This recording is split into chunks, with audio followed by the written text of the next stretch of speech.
ကျွန်တော်တို့ခေတ္တကအဲ့ဒီကဲတင်ချင်းတို့ဘာလို့မရှိဘူးဗျာရှင်းရှင်းလင်းလင်းပြောနိုင်သူမရှိဘူးဘောနကန်တွေဘာတွေဝေး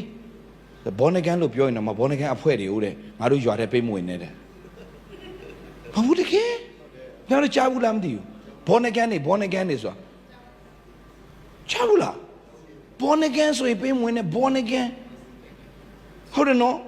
ဘောနကန်ဆိုပေးမဝင်နေဘောနကန်ဆိုပေးမဝင်သူတို့ရွာထဲဖျားကြောင်ပေးမဝင်ဘူးကျွန်တော်အဖေဆိုရင်အေဂျီတွေကိုတရားမဟောခိုင်းဘူးသူ့ဖျားကြောင်မှာကျွန်တော်ငငယ်တော့မှတ်မိတယ်ကျွန်တော်အုံတော့အရင်ကောင်းတယ်မင်းတော့မင်းအဲ့လိုကျွန်တော်အဖေကတစ်ချင်းမှနှစ်ချင်း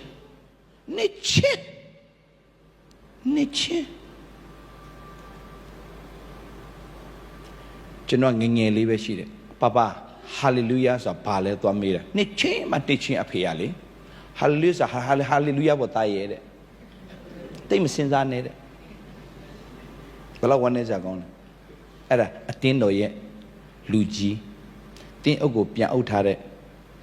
ဆရာကြီးတင်းအုပ်ကသူ့ကိုကြောက်နေရတယ်သူ့မျက်နှာကြီးကိုကြည့်ပြီးတော့ကြောက်နေရတယ်ဖះเจ้าကိုစခဲ့တာသူ့မို့လို့တင်းအုပ်ဆရာသူကြွေးတာစားပေးတာယူပြန်ဟုတ်တယ်တော်များဆရာအဲ့တိုင်းအမြဲတမ်းလာတော့ဆရာ bright မမီလာမေကျော်တည်တယ်မေနော်နှစ်ချင်းမဲ့လားအေဂျီတွေဆိုရင်တရားဟောခွင့်မရှိဘူးတချင်းလာတင်ပေးခွင့်ရှိတယ်ဒါပေမဲ့ဟာလေလုယာနှစ်ခါသုံးခါ online သူမကြိုက်တော့သူထသွားပြီဒီလိုကျွန်တော်မှတ်ထားတယ်အကုန်လုံးကြည့်နေတာငငယ်တဲ့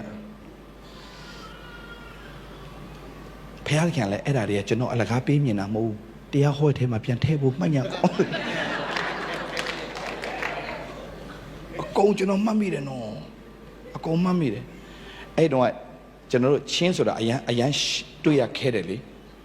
မြန်မာပြည်မှာအဲ့မြေပြတ်မှာချင်းဆိုတာအရန်ရှားတယ်အဲ့တော့အဲ့မှာစစ်သားတယောက်ရောက်လာတယ်ချင်းစစ်သားတယောက်ဆရာ bright တရားခေါ်တယ်ဆရာ bright ဆိုတာအဖိုးကြီးပေါ့နော်လဲကူကဆရာကြီးလဲကူနှစ်ချင်းသူတလားတစ်ခါလာပြီးတော့ငိုကျွန်တော်မှတ်မိတယ်အမေကျွန်တော်မေးကြည့်နေသလား तू အကုန်မှတ်မိတလားတစ်ခါလဲကူကနေ तू ဘတ်စကားနဲ့လာပြီးတော့ तू ကအဲ့လို तू ပွဲတော်လာပေးရတာပွဲတော်ပေးရနှစ်ချင်းပဲပွဲတော်ပေးရတယ်ကျွန်တော်ပေးလို့မရအဲ့ဒီဆရာကြီးတရားဟောနေချိန်မှာအဲ့ဒီရှင်းလို့ပြောတယ်ဟာလေလုယာ